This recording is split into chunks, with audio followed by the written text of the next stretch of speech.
The Work of Art in the Age of Mechanical Reproduction by Walter Benjamin, 1936. Our fine arts were developed, their types and uses were established in times very different from the present, by men whose power of action upon things was insignificant in comparison with ours. But the amazing growth of our techniques, the adaptability and precision they have attained, the ideas and habits they are creating, make it a certainty that profound changes are impending in the ancient craft of the beautiful. In all the arts, there is a physical component which can no longer be considered or treated as it used to be, which cannot remain unaffected by our modern knowledge and power. For the last 20 years, neither matter nor space nor time has been what it was from time immemorial. We must expect great innovations to transfer the entire technique of the arts, thereby affecting artistic invention itself and perhaps even bring about an amazing change in our very notion of art. Paul Valéry. Preface. When Marx undertook his critique of the capitalistic mode of production, this mode was in its infancy. Marx directed his efforts in such a way as to give them prognostic value. He went back to the basic conditions underlying capitalistic production and through his presentation showed what could be expected of capitalism in the future. The result was that one could expect it not only to exploit the proletariat with increasing intensity, but ultimately to create conditions which would make it possible to abolish capitalism itself. The transformation of the superstructure, which takes place far more slowly than that of the substructure, has taken more than half a century to manifest in all areas of culture the change in the conditions of production. Only today can it be indicated what form this has taken. Certain prognostic requirements should be met by these statements. However, theses about the art of the proletariat after its assumption of power or about the art of classless society would have less bearing on these demands than theses about the developmental tendencies of art under present conditions of production. Their dialectic is no less noticeable in the superstructure than in the economy. It would therefore be wrong to underestimate the value of such theses as a weapon. They brush aside a number of outmoded concepts, such as creativity and genius, eternal value, and mysterious concepts whose uncontrolled and at present most uncontrollable application would lead to the processing of data in the fascist sense. The concepts which are introduced in the theory of art in what follows differs from the most familiar terms in that they are completely useless for the purposes of fascism. They are, on the other hand, useful for the formation of revolutionary demands in the politics of art. 1. In principle, a work of art has always been reproducible. In principle, a work of art has always been reproducible. Man-made artifacts could always be imitated by men. Replicas were made by pupils in practice of their craft, by masters for diffusing their works, and finally by third parties in the pursuit of gain. Mechanical reproduction of a work of art, however, represents something new. Historically, it advanced intermittently and in leaps at long intervals, but with accelerated intensity. The Greeks knew only two procedures of technically reproducing works of art: founding and stamping. Bronzes, terracottas, and coins were the only artworks which they produced in quantity. All others were unique and could not be mechanically reproduced. With the woodcut, graphic art became mechanically reproducible for the first time, long before script became reproducible by print. The enormous change which printing, the mechanical reproduction of writing, has brought about in literature are a familiar story. However, within the phenomenon which we are here examining from the perspective of world history, print is merely a special, though particularly important case. During the Middle Ages, engraving and etching were added to the woodcut. At the beginning of the 19th century, lithograph made its appearance. With lithography, the technique of reproduction reached an essential new stage. This much more direct process was distinguished by the tracing of the design on a stone rather than its incision on a block of wood, or its etching on the copper plate, and permitted graphic art for the first time to put its products on the market, not only in large numbers as hitherto, but also in daily changing forms. Lithography enabled graphic art to illustrate everyday life, and it began to keep pace with printing, but only a few decades after its invention. Lithography was surpassed by photography. For the first time in the process of pictorial reproduction, photography freed the hand of the most important artistic functions which henceforth devolved only upon the eye looking into the lens. Since the eye perceived more swiftly than the hand can draw, the process of pictorial reproduction was accelerated so enormously that it could keep pace with speech. A film operator shooting a scene in the studio captures the image at the speed of the actor's speech. As lithography virtually implied the illustrated newspaper, so did photography foreshadow the sound film. The technical reproduction of sound was tackled at the end of the last century. These convergent endeavors made predictable a situation which Paul Valéry pointed up in his sentence: just as water, gas, and electricity are brought into our houses from far off to satisfy our needs in response to a minimal effort, so we shall be supplied with visual or auditory images, which will appear and disappear at a simple movement of the hand, hardly more than a sign. Around 1900, technical reproduction had reached a standard that not only permitted it to reproduce all transmitted works of art, and thus to cause the most profound change in their impact upon the public, it also had captured a place of its own among the artistic processes. For the study of this standard, nothing is more revealing than the nature of the repercussions that these two different manifestations, the reproduction of work of art and the art of the film, have had on art in its traditional form. 2.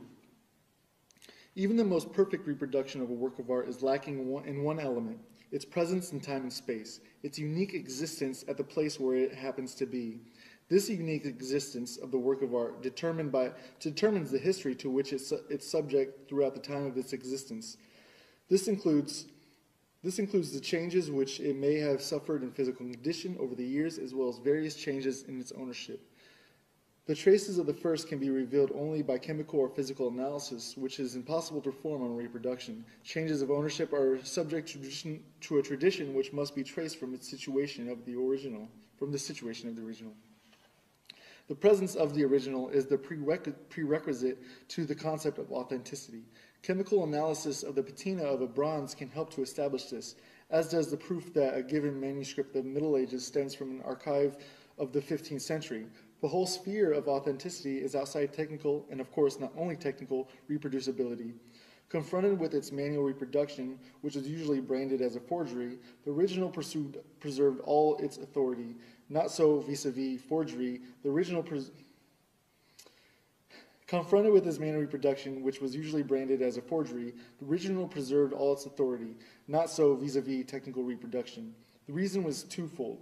First, process reproduction is more independent of the original than manual reproduction. For example, in photography, process reproduction can bring out those aspects of the original that are unattainable to the naked eye, yet accessible to the lens, which is adjustable and chooses its angle at will. In photographic reproduction, with the aid of certain processes, such as enlargement or slow motion, can capture images which escape natural vision. Secondly, technical reproduction can put the copy of the original into situations which would be out of reach for the original itself. Above all, it enables the original to meet the beholder halfway, be it in the form of photography or a phonograph record. The cathedral leaves its locale to be received in the studio of a lover of art. The choral production, performed in the auditorium or in the open air, resounds in the drawing room. The situations into which the product of mechanical reproduction can be brought may not touch the actual work of art, yet the quality of its presence is always depreciated. This holds not only for the artwork, but also, for instance, for a landscape which passes in review before the spectator in a movie. In the case of the art object, a most sensitive nucleus, namely its authenticity, is interfered with, whereas no natural object is vulnerable on that score. The authenticity of a thing is the essence of all that is transmittable from its beginning, ranging from its substantive duration.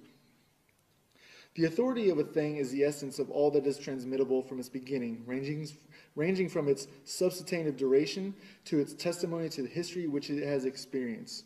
Since the historical testimony rests on its authenticity, the former, too, is jeopardized by reproduction when substantive duration ceases to matter.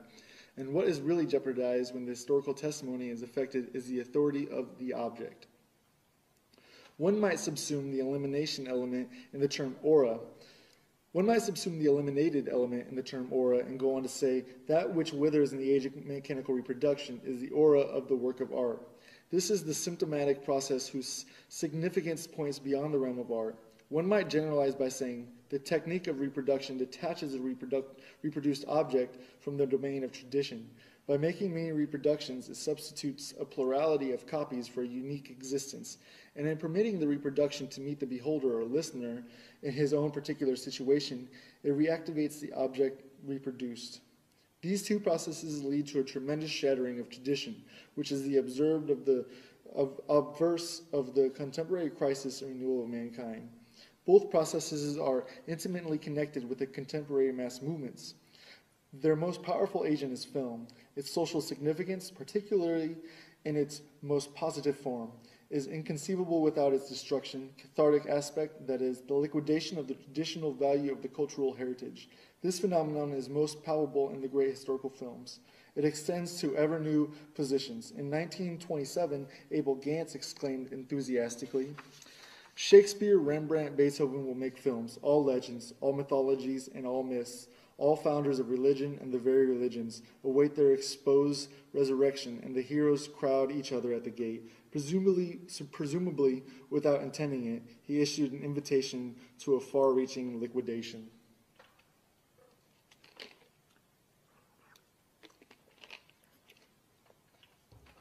Three, during long periods of history, the mode of human sense perception changes with humanity's entire mode of existence. The manner in which human sense perception is organized, the medium in which it is accomplished, is determined not by the nature but by historical circumstances as well. The 5th century, with its great shifts of population, saw the birth of the late Roman art industry and the Vienna Genesis, and there developed not only an art different from that of antiquity, but also a new kind of perception. The scholars of the Viennese schools, Regel and Wyckoff, who resisted the weight of classical tradition under which these latter art forms had been buried, were the first to draw conclusions from them concerning the organization of perception at the time.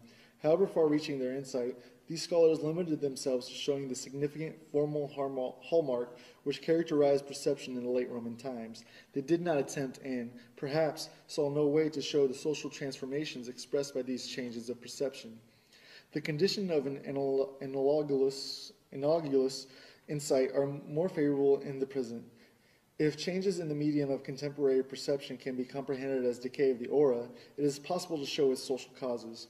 The concept of aura, which has proposed above the reference to historical objects, may usefully be illustrated with reference to the aura of natural ones. We define the aura of the latter as a unique phenomenon of a distance, however close it may be. If, while resting on a summer afternoon, you follow with your eyes a mountain range on the horizon, or a branch which casts its shadow over you, you experience the aura of those mountains, of that branch. This image makes it easy to comprehend the social basis of the contemporary decay of the aura. It rests on two circumstances, both of which are related to the increasing significance of the masses in contemporary life, namely the desire of contemporary masses to bring things closer, spatially and humanly, which is just as ardent as their bent towards overcoming the uniqueness of every reality by accepting its reproduction. Every day the urge grows stronger to get a hold of an object at very close range by way of its likeness, its reproduction. Unmistakably, reproduction as offered by picture magazines and newsreels differs from the image seen by the unarmed eye. Uniqueness and permanence are as closely linked to the latter as are transistoriness and reproductibility in the former. To pry an object from its shell, to destroy its aura, is the mark of a perception whose sense of the universal equality of things has increased to such a degree that it extracts it even from a unique object by means of reproduction. Thus is manifested in the field of perception what in the theoretical sphere is noticeable in the increasing importance of statistics. The adjustment of reality to the masses and of the masses to reality is a process of unlimited scope as much as thinking as for perception. 4. The uniqueness of a work of art is inseparable from its being embedded in the fabric of tradition. This tradition itself is thoroughly alive and extremely changeable. An ancient statue of Venus, for example, stood in a different traditional context with the Greeks, who made it an object of veneration, than with the clerics of the Middle Ages, who viewed it as an ominous idol. Both of them, however, were equally confronted with this uniqueness, that is, its aura. Originally, the contextual integration of art and tradition found its expression in the cult. We know that the earliest artworks originated in the service of the ritual, first the magical, then the religious kind. It is significant that the existence of the work of art with reference to its aura is never entirely separate from its ritual function. In other words, the unique value of the authentic work of art has its basis in ritual, the location of its original use value. This ritualistic basis, however remote, is still recognizable as secularized ritual even in the most profane forms of the cult of beauty. The secular cult of beauty, developed during the Renaissance and prevailing for 3 centuries, clearly showed that ritualistic basis in its decline and the first deep crisis which befell it. With the advent of the first truly revolutionary means of reproduction, photography, simultaneously with the rise of socialism, art sensed the approaching crisis which has become evident a century later. At the time, art reacted with the doctrine of art for art's sake, that is, with the theology of art. This gave rise to what might be called the negative theology in the form of the idea of pure art, which not only denied any social function of art, but also any categorizing by subject matter. In poetry, Mallarmé was the first to take this position. An analysis of art in the age of mechanical reproduction must do justice to these relationships, for they lead us to the all-important insight. For the first time in world history, mechanical reproduction emancipates the work of art from its parasitical dependence on ritual. To an ever greater degree, the work of art reproduced becomes a work of art designed for reproducibility. From a photographic negative, for example, one can make any number of prints. To ask for the authentic print makes no sense, but the instant the criterion of authenticity ceases to be applicable to the artistic production, the total function of the art is reversed. Instead of being based on ritual, it begins to be based on another practice, politics. 5. Works of art are received and valued on different planes. 2 polar types stand out, the one with accent on its cult value and the other on the exhibition value of the work. Artistic production begins with ceremonial objects destined to serve in a cult. One may assume that what mattered was their existence, not their being on view.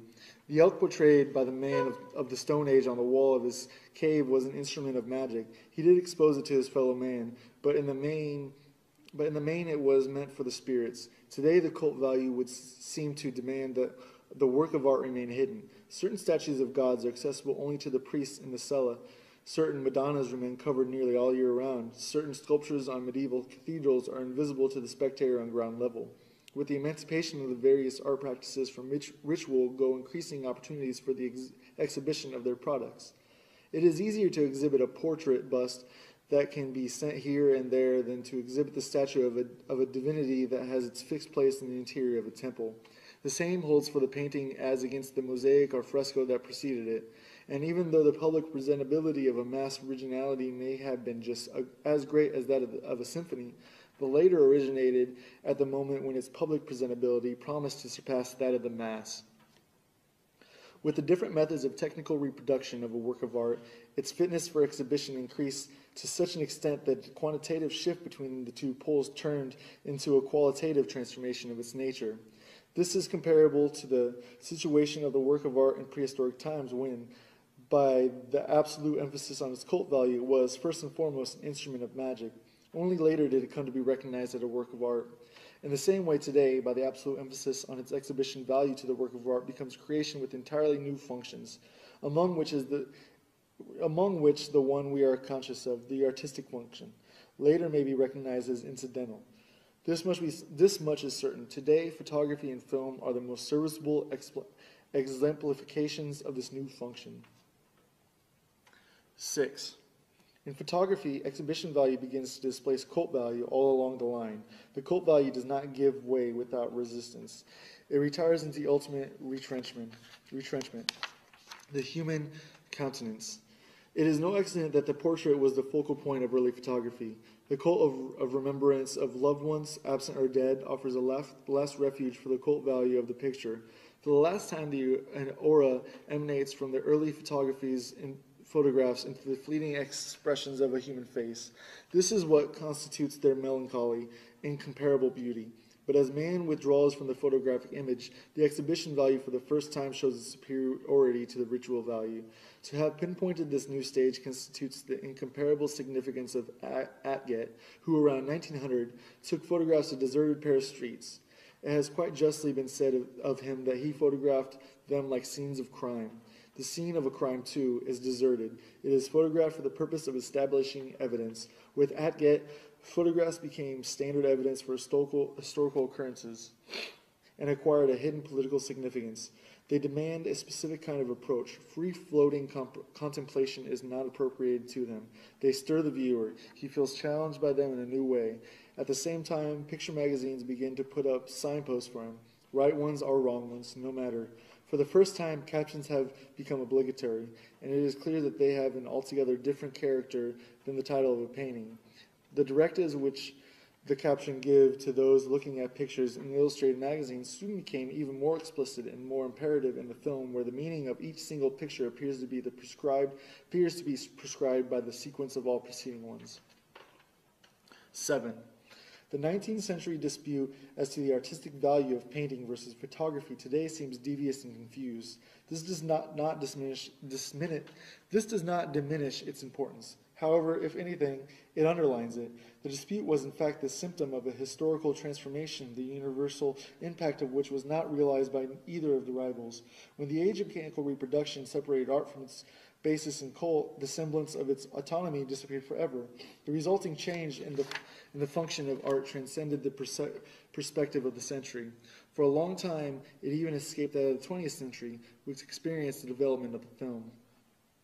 Earlier, much futile thought had been devoted to the question of whether photography is an art. The primary question, whether the very invention of photography had not transformed the entire nature of art, was not raised. Soon, the film theoreticians asked the same ill-considered question with regard to film.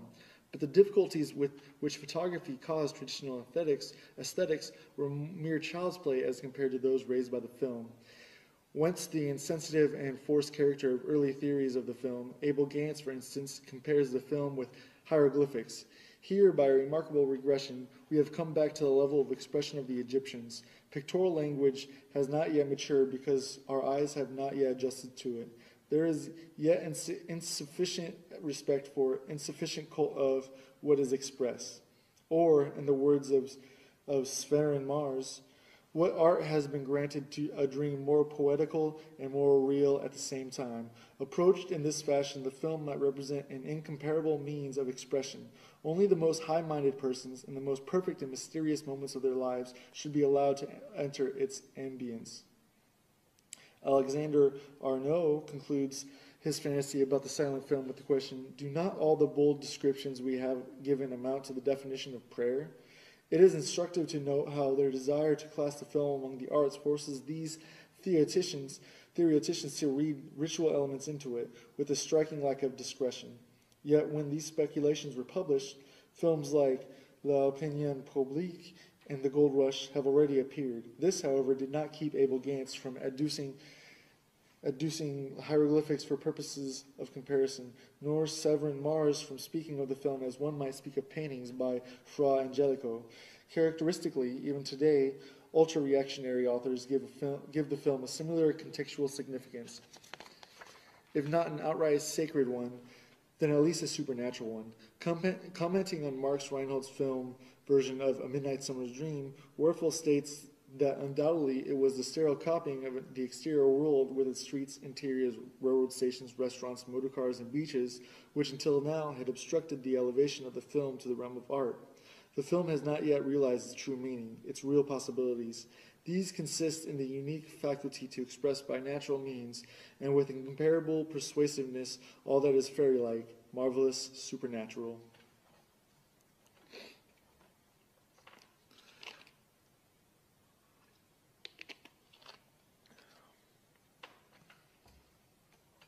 The artistic performance of a stage actor is definitely presented to the public by an actor in person. That of the screen actor, however, is presented by a camera, with a twofold consequence. The camera that presents the performance of the film actor to the public need not respect the performance as an integral whole. Guided by the cameraman, the camera continually changes its position with respect to the performance. The sequence of positional views which the editor composes from the materials supplied to him constitutes the complete film. It compromises certain factors of movement which are in reality those of the camera, not to mention special camera angles, close-ups, etc. Hence, the performance of the actor is subjected to a series of optical tests. This is the first consequence of the fact that the actor's performance is presented by the means of a camera. Also, the film actor lacks the opportunity of the stage actor to adjust to the audience during his performance, since he does not present his performance to the audience in person.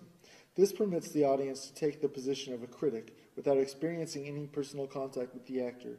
The audience's identification with the actor is really an identification with the camera. Consequently, the audience takes the position of the camera. Its approach is that of testing. This is not the approach to which cult values may be exposed. 9. For the film, what matters primarily is that the actor represents himself to the public before the camera, rather than representing someone else. One of the first to sense the actor's metamorphosis by this form of testing was Pirandello. Though his remarks on the subject in his novel Ceguera were limited to the negative aspects of the question and to the silent film only, this hardly impairs their validity. For in this respect, the sound film did not change anything essential. What matters is that the part is acted not for audience, but for the mechanical contrivance. In the case of the sound film, for two of them, the film actor, wrote Pirandello, feels as if in exile, exiled not only from the stage, but also from himself. With a vague sense of discomfort, he feels inexplicable emptiness. His body loses its corporeality. It evaporates. It is deprived of reality, life, voice, and the noises caused by his moving about in order to be changed into a mute image, flickering an instant on the screen, then vanishing into silence. The projector will play with a shadow before the public, and he himself must be content to play before the camera. This situation might also be characterized as follows. For the first time, and this is the effect of the film, man has to operate with his whole living person, yet foregoing its aura. For aura is tied to his presence. There can be no replica of it. The aura which, on the stage, emanates from Macbeth cannot be separated from the spectator of that of the actor. However, the singularity of the shot in the studio is that the camera is a substitute for the public. Consequently, the aura that envelops the actor vanishes, and with it the aura of the figure he portrays. It is not surprising that it should be dramatists such as Pirandello, who, characterizing the film, inadvertently touches on the very crisis in which we see in theater. Any thorough study proves that there is indeed no greater contrast than that of the stage play to a work of art that is completely subject or, like the film, founded in mechanical reproduction. Experts have long recognized that in the film, the greatest effects are almost always obtained by acting as little as possible. In 1932, Rudolf Arnheim saw the latest trend in treating the actor as a stage prop chosen for its characteristic and inserted as at the proper place. With this idea, something else is closely connected. The stage actor identifies himself with the character of his role. The film actor very often is denied this opportunity. His creation is by no means all of a piece. It is composed of many separate performances. Besides certain fortuitous considerations such as cost of studio, availability of fellow players, decor, etc., there are elementary necessities of equipment that split the actor's work into a series of manageable episodes. In particular, lighting and its installation require the presentation of an event that, on the screen, unfolds as a rapid and unified scene. In the sequence of separate shootings, which may take hours in the studio, not to mention more obvious montage. Thus, a jump from the window can be shot in the studio as a jump from the scaffolding, and the ensuing flight, if need be, can be shot weeks later when outdoor scenes are taken. Four more paradoxical cases can easily be construed. Let's assume that an actor is supposed to be startled by a knock at the door. If his reaction is not satisfactory, the director can resort to an expedient. When the actor happens to be at the studio again, he has a shot fired behind him without his being forewarned of it. The frightened reaction can be shot now and be cut into the screen version. Nothing more strikingly shows that art has left the realm of the beautiful semblance, which so far had been taken to be the only sphere where art could thrive. 10. The feeling of strangeness that overcomes the actor before the camera, as Pirandello describes it, is basically of the same kind as the estrangement felt before one's own image in the mirror. But now the reflected image has become separable, transmutable, and where is it transported? Before the public. Never for a moment does the screen actor cease to be conscious of this fact. While facing the camera, he knows that ultimately he will face the public, the consumers who constitute the market. This market, where he offers not only his labor but also his whole self, his heart and soul, is beyond his reach. During the shooting, he has as little contact with any article made in the factory. This may contribute to the oppression, that new anxiety which, according to Pirandello, grips the actor before the camera. The film responds to the shriveling of the aura with an artificial buildup of the personality outside the studio. The cult of the movie star, fostered by the money of the film industry, preserves not the unique aura of the person, but the spell of the personality, the phony spell of a commodity. So long as the movie maker's capital sets the fashion, as a rule, no other revolutionary merit can be accredited to today's film than the promotion of a revolutionary criticism of traditional concepts of art.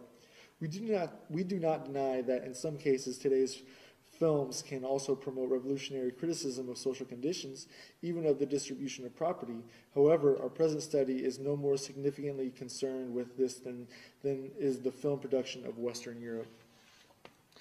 It is inherent in the technique of the film as well as that of sports that everybody who witnesses its accomplishments is somewhat of an expert. This is obvious to anyone listening to a group of newspaper boys leaning on their bicycles and discussing the outcome of a bicycle race. It is not for nothing that newspaper publishers arrange races for the delivery boys. These arouse great interest among the participants, for the victor has an opportunity to rise from delivery boy to professional racer. Similarly, the newsreel offers everyone the opportunity to rise from passerby to movie extra. In this way, any man might even find himself part of a work of art, as witness Vertov's 3 songs about Lenin or Aveen's Voronezh. Any man today can lay claim to being filmed. This claim can best be elucidated by a comparative look at the historical situation of contemporary literature. For centuries, a small number of writers were confronted by many thousands of readers. This changed toward the end of the last century. With the increase of extensions of the press, which kept placing new political, religious, scientific, professional, and local organs before the readers, and increasing numbers of readers became writers, at first occasional ones. It began with the daily press opening to its readers space for letters to the editor, and today there is hardly a gainful employed European who could not, in principle, find an opportunity to publish somewhere or other comments on his work, grievances, documentary reports, or that sort of thing. Thus, the distinction between author and public is about to lose its basic character. The difference between merely functional, it may vary from case to case. At any moment, the reader is ready to turn into a writer. As expert, which he had to become willy-nilly in an extremely specialized work process, even if only in some minor respect, the reader gains access to authorship. In the Soviet Union, work itself is given a voice. To present it verbally is part of a man's ability to perform the work. Literary license is now founded on polytechnic rather than the specialized training and thus become common property. All this can be easily applied to the film, where transitions that in literature took centuries have come about in a decade. In cinematic practice, particularly in Russia, this changeover has partially become established reality. Some of the players whom we meet in Russia films are not actors in our sense, but people who portray themselves, and primarily in their own work process. In Western Europe, the capitalistic exploitation of the film denies consideration to modern man's legitimate claim to being reproduced. Under these circumstances, the film industry is trying hard to spur the interest of the masses through illusion-promoting spectacles and dubious speculations. 11. The shooting of a film, especially of a sound film, affords a spectacle unimagined anywhere and any time before this. It presents a process in which it is impossible to assign to a spectator a viewpoint which would exclude from the actual scene such extraneous accessories as camera equipment, lighting machinery, staff assistants, etc., unless his eye were on a line parallel with the lens. This circumstance, more than any other, renders superficial and insignificant any possible similarity between a scene in the studio and one on stage. In the theater, one is well aware of the place from which the play cannot immediately be detected as illusionary. There is no such place for the movie scene that is being shot. Its illusionary nature is that of a second degree, the result of cutting. That is to say, in the studio, the mechanical equipment has penetrated so deeply into reality that its pure aspect, freed from the foreign substance of equipment is the result of a special procedure, namely the shooting by the specially adjusted camera and the mounting of the shot together with other similar ones. The equipment-free aspect of reality here has become the height of artifice. The site of immediate reality has become an orchard in a land of technology. Even more revealing is the comparison of these circumstances, which differ so much from those of the theater, with the situation in painting. Here the question is, how does the cameraman compare to the painter? To answer this, we must take recourse to analogy with a surgical operation. The surgeon represents the polar opposite of the magician. The magician heals a sick person by the laying on of hands. The surgeon cuts into the painter's body. The magician maintains a natural distance between the patient and himself, though he reduces it very slightly by the laying on of hands. He greatly increases it by virtue of his authority. The surgeon does exactly the reverse. He greatly diminishes the distance between himself and the patient by penetrating into the patient's body and increases it but little by the caution with which his hand moves among the organs. In short, in contrast to the magician, who is still hidden in the medical practitioner, the surgeon, at the decisive moment, abstains from facing the patient man to man. Rather, it is through the operation that he penetrates into him. Magician and surgeon compare to painter and cameraman. The painter maintains in his work a natural distance from reality. The cameraman penetrates deeply into its web. There is tremendous difference between the pictures they obtain. That of the painter is a total one. That of the cameraman consists of multiple fragments which are assembled under a new law. Thus, for contemporary man, the representation of reality by the film is incomparably more significant than that of the painter, since it offers, precisely because of the thoroughgoing permeation of reality with mechanical equipment, an aspect of reality which is free of all equipment, and that is what one is entitled to ask from a work of art. 12. Mechanical reproduction of art changes the reaction of the masses towards art. The reactionary attitude towards a Picasso painting changes into the progressive reaction towards a Chaplin movie. The progressive reaction is characterized by the direct, immediate fusion of visual and emotional enjoyment with the orientation of the expert. Such fusion is of great social significance. The greater the decrease in the social significance of an art form, the sharper the distinction between criticism and enjoyment by the public. The conventional is uncritically enjoyed, and the truly new is criticized with aversion. With regard to the screen, the critical and the receptive attitudes of the public coincide. The decisive reason for this is that individual reactions are predetermined by the mass audience response they are about to produce, and this is nowhere more profound than in the film. The moment these responses become manifest, they control each other. Again, the comparison with painting is fruitful. A painting has always had an excellent chance to be viewed by one person or by a few. This simultaneous contemplation of paintings by a large public, such as developed in the 19th century, is an early symptom of the crisis of painting, a crisis which was by no means occasioned by exclusively by photography, but rather in a relatively independent manner by the appeal of artworks to the masses. Painting simply is in no position to present an object for simultaneous collective experience, as it was possible for architecture at all times, for the epic poem in the past, and for the movie today. Although this circumstance in itself should not lead one to conclusions about the social role of painting, it does constitute a serious threat as soon as painting, under special conditions and, as it were, against its nature, is confronted directly by the masses. In the churches and monasteries of the Middle Ages, and at the princely courts up to the end of the 18th century, a collective reception of painting did not occur simultaneously, but by graduated and hierarchized mediation. The change that has come about is an expression of the particular conflict in which painting was implicated by the mechanical reproducibility of painting.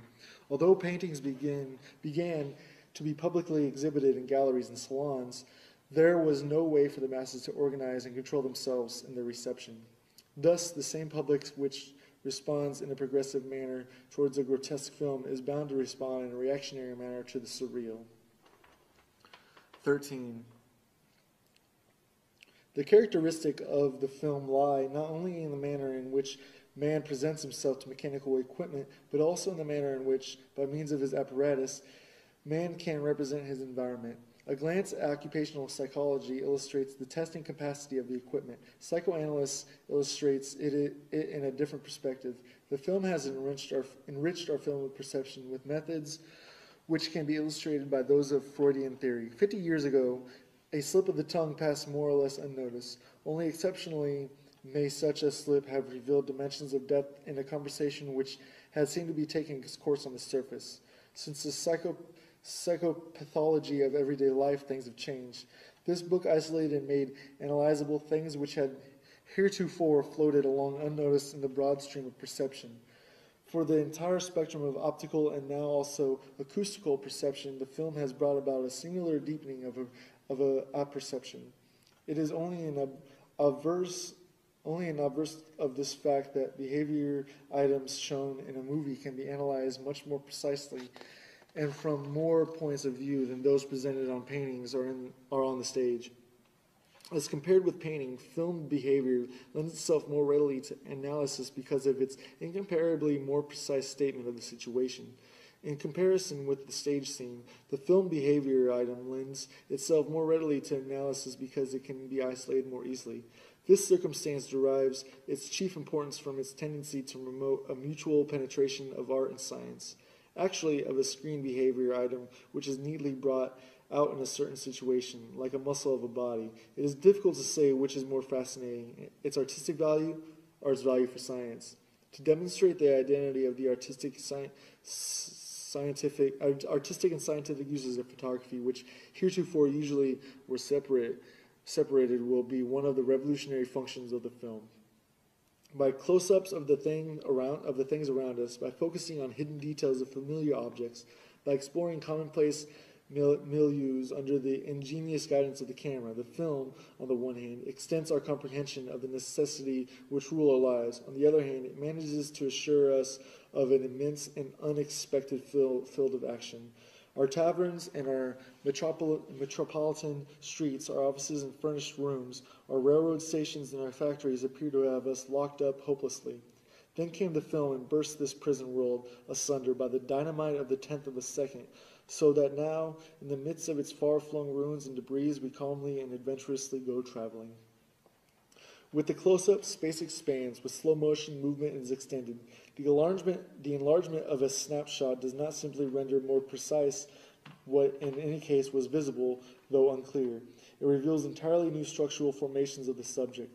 So too, slow motion not only presents familiarity qualities of movement, but reveals in them entirely unknown ones, which, far from looking like retarded rapid movements, given the effects of singularity gliding, floating supernatural motions. Evidently, a different nature opens itself to the camera that opens to the naked eye, if only because an unconsciously penetrated space is substituted for a space consciously explored by man. Even if one has a general knowledge of the way people walk, one knows nothing of a person's posture during the fractional second of a stride. The act of reaching for a lighter or a spoon is familiar routine, yet we hardly know what really goes on between hand and metal, not to mention how this fluctuates with our mood. Here the camera intervenes with the resources of its lowering and liftings, its interpretations and isolations, its extensions and accelerations, its enlargements and reductions. The camera introduces us to unconscious optics as does psychoanalysts to unconscious impulses. 14. One of the foremost tasks of art has always been the creation of a demand which could be fully satisfied only later. The history of every art form shows critical epochs in which a certain art form aspires to effects which could be fully obtained only with a changed technical standard, that is to say, a new art form. The extravagancies and crudities of art which thus appear, particularly in the so-called decadent epochs, actually arise from the nucleus of its rich historical energies. In recent years, such barbarisms were abundant in Dadaism.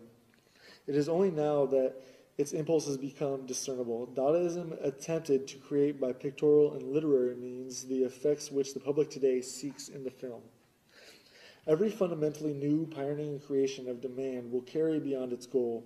Dadaism did so to the extent that it sacrificed the market value which are so characteristic of the film in favor of higher ambitions, though of course it was not conscious of such intentions as here described.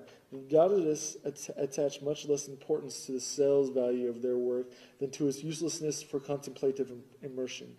The studied degradation of their material was not the least of their means to achieve this uselessness. Their poems are word salad, containing obscenities and every imaginable waste product of language. The same is true of their paintings, on which they mount buttons and tickets. What they intended and achieved was a relentless destruction of the aura of their creations, which they branded as reproductions with the very means of production. Before a painting of Arps or a poem by August Stram, it is impossible to take time for contemplation and evaluation as one would before a canvas of Darien or a poem by Rilke. In the decline of middle-class society, contemplation became a school for asocial behavior. It was countered by distraction as a variant of social conduct. Dadaistic activities actually assured a rather vehement distraction by making works of art the center of scandal. One requirement was foremost, to outrage the public. From an alluring appearance or persuasive structure of sound, the work of art of the Dadaists became an instrument of ballistics. It hit the spectator like a bullet, happened to him, thus acquiring a tactile quality. It promoted a demand for the film, the distracting element of which is also primarily tactile, being based on changes of place and focus which periodically assail the spectator. Let us compare the screen on which a film unfolds with the canvas of the painting. The painting invites the spectator to contemplation. Before it, the spectator can abandon himself to his associations. Before the movie frame, he cannot do so. No sooner has his eye grasped the scene than it has already changed. It cannot be arrested. Duhamel, who detested the film and knows nothing of its significance, though sometimes of its structure, notes this circumstance as follows. I can no longer think what I want to think. My thoughts have been replaced by moving images. The spectator's process of association in view of these images is indeed interrupted by their constant sudden change. This constitutes the shocked effect of the film, which, like all shocks, should be cushioned by heightened presence of mind. By means of its technical structure, the film has taken the physical shock effect out of the wrappers in which Dadaism had, as it were, kept it inside the moral shock effect.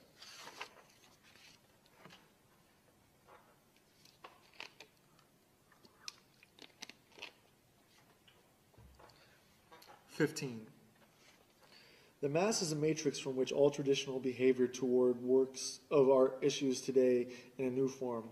Quantity has been transmuted into quality. The greatly increased mass of participants has produced a change in the mode of participation. The fact that the new mode of participation first appeared in a disputable form must not confuse the spectator, yet some people have launched spirited attacks against precisely this superficial aspect. Among these, Duhamel has expressed himself in the most radical manner. What he objects to most is the kind of participation which the movie elicits from the masses. Duhamel calls the movie a pastime for helots, a diversion for the uneducated, wretched, worn-out creatures who are consumed by their worries, a spectacle which requires no concentration and proposes no intelligence, which kindles no light in the heart and awakens no hope other than the ridiculous one of someday becoming a star in Los Angeles. Clearly, this is at bottom the same ancient lament that the masses seek distraction, whereas art demands concentration from the spectator. That is a commonplace. The question remains whether it provides a platform for the analysis of the film. A closer look is needed here. Distraction and concentration form polar opposites, which may be stated as follows. A man who concentrates before a work of art is absorbed by it. He enters into this work of art the way legend tells of the Chinese painter when he reviewed his finished painting. In contrast, the distracted mass absorbs the work of art. This is most obvious in regard to buildings. Architecture has always represented the prototype of a work of art, the reception of which is consummated by a collectivity in a state of distraction. The laws of its reception are most instructive. Buildings have been man's companions since primeval times. Many art forms have developed in Paris. Tragedy begins with the Greeks, is extinguished with them, and after centuries its rules are revived. The epic poem, which had its origin in the youth of nations, expires in Europe at the end of the Renaissance. Panel painting is a creation of the Middle Ages, and nothing guarantees its uninterrupted existence. But the human need for shelter is lasting. Architecture has never been idle. Its history is more ancient than that of any other art, and its claim to be a living force has significance in every aspect to comprehend the relationship of the masses to art. Buildings are appropriated in a twofold manner, by use and by perception, or rather by touch and sight. Such appropriation cannot be understood in terms of the intensive concentration of a tourist before a famous building. On the tactile side, there is no counterpart to contemplation on the optical side. Tactile appropriation is accomplished not so by attention as by habit. As regards architecture, habit determines to a large extent even optical reception. The latter, too, occurs much less through ramped attention than by noticing the object in incidental fashion. This mode of appropriation, developed with reference to architecture in certain circumstances, acquires canonical value. For the tasks which face the human apparatus of perception at the turning points of history cannot be solved by optical means, that is, by contemplation alone. They are mastered gradually by habit, under the guidance of the tactile appropriation. The distracted person, too, can form habits. More, the ability to master certain tasks in a state of distraction proves that their solution has become a matter of habit. Distraction as provided by art presents a covert control of the extent to which new tasks have become soluble by appreciation. Since, moreover, individuals are tempted to avoid such tasks, art will tackle the most difficult and most important ones where it is able to mobilize the masses. Today it does so in the film. Reception in a state of distraction, which is increasing noticeably in all fields of art and is symptomatic of profound changes in apperception, finds in the film its true means of exercise. The film, with its shock effect, meets this mode of reception halfway. The film makes the cult value recede into the background, not only by putting the public in the position of the critic, but also by the fact that at the movies, this position requires no attention. The public is an examiner, but an absent-minded one.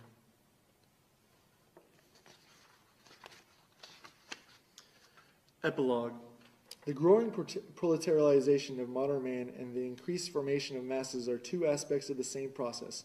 Fascism attempts to organize the newly created proletarian masses without affecting the property structures which the masses strive to eliminate. Fascism sees its salvation in giving these masses not their right, but instead a chance to express themselves. The masses have a right to change property relations.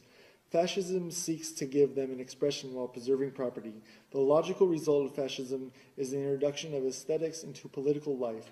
The violation of the masses, whom fascism, with its Führer cult, forces to their knees, has its counterpart in the violation of the apparatus which it presses into the production of ritual values. All efforts to render political aesthetics culminate in one thing: war. War and war only can set a goal for mass movements on the largest scale while respecting the traditional property systems. This is the political formula for the situation. The technological formula may be stated as follows. Only war makes it possible to mobilize all of today's technical resources while maintaining the property system. It goes without saying that the fascist hypothesis of war does not employ such arguments. Still, Marinetti says in his manifesto on the Ethiopian colonial war, for 27 years we futurists have rebelled against the branding of war as anti-aesthetic. Accordingly, we state, war is beautiful because it establishes man's dominion of the subjugated machinery by means of gas masks, terrifying megaphones, flamethrowers, and small tanks. War is beautiful because it initiates the dreamt of metalizations of the human body. War is beautiful because it enriches a flowering meadow with the fiery orchids of machine guns. War is beautiful because it combines the gunfire, the cannonades, the ceasefire, the sense, and the stench of putrefaction in the symphony. War is beautiful because it creates new architecture like that of the big tanks, the geometrical formation flights, the smoke spirals from burning villages, and many others. Poets and artists of futurism, remember these principles of the aesthetic of war so that your struggle for a new literature and a new graphic art may be illuminated by them. This manifesto has a virtue of clarity. Its formulations deserve to be accepted by dialecticians. To the latter, the aesthetics of today's war appears as follows. If the natural utilization of productive forces is impeded by the property system, the increase in technical devices and speed and in the sources of energy will press for an unnatural utilization, and this is found in war. The destructiveness of war furnishes proof that society has not been mature enough to incorporate technology as its organ, that technology has not been sufficiently developed to cope with the elemental forces of society. The horrible features of imperialistic warfare are attributable to the discrepancies between the tremendous means of production and their inadequate utilization in the process of production. In other words, to unemployment and the lack of markets. Imperialistic war is a rebellion of technology which collects in the form of human material the claim to which society has denied its natural material. Instead of draining rivers, society directs a human stream into a bed of trenches. Instead of dropping seeds from airplanes, it drops incendiary bombs over cities. And through gas warfare, the aura is abolished in a new way. Fa ars pere mundus, says fascism, and as Marinetti admits, expects war to supply the artistic gratification of a sense perception that has been changed by technology. This is evidently the consummate of l'art pour l'art. Mankind, which in Homer's time was an object of contemplation for the Olympian gods, now is one for itself. Its self-alienation has reached such a degree that it can experience its own destruction as an aesthetic pleasure of the first order. This is the situation of politics, which fascism is rendering aesthetic. Communism responds by politicizing art. The end.